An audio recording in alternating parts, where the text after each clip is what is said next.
যখন বিএনপির নেতাকর্মীরা অত্যাচারের শিকার হয়েছে, নির্যাতনের শিকার হয়েছে, ঘরে থাকতে পারে নাই, তখন আপনাদের ওই নেতারা কোথায় ছিল?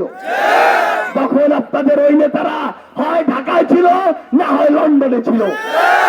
নেতা কর্মীদেরকে বিপদে ফেলে, রাজপথে অন্যায়ের মধ্যে ফেলে যেই নেতা নিচে গিয়ে আরামে লন্ডনে ঘুমাতে পারে, সে কোনোদিন যোগ্য নেতা হইতে পারে না।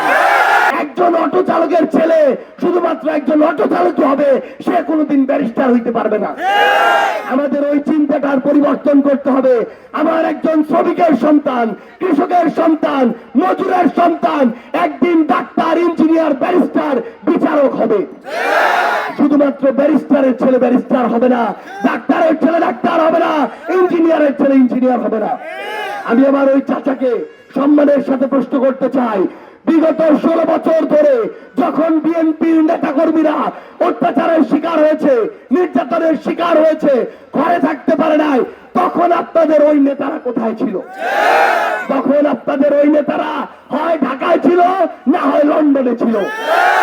নেতা কর্মীদেরকে বিপদে ফেলে, রাজপথে অন্যায়ের মধ্যে ফেলে যেই নেতা নিচে গিয়ে আরামে লন্ডনে ঘুমাতে পারে, সে কোনোদিন যোগ্য নেতা হইতে পারে না।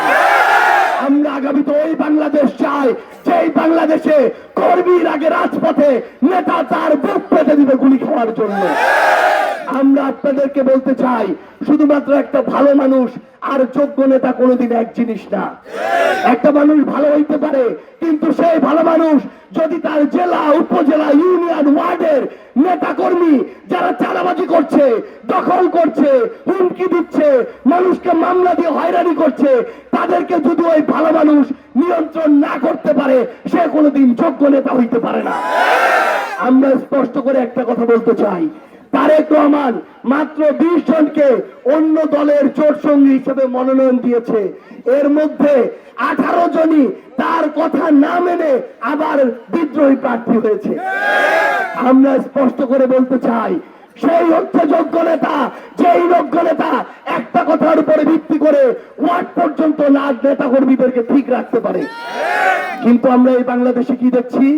আমরা এই বাংলাদেশে এতদিন ধরে একটা রাজনৈতিক কালচার দেখেছি।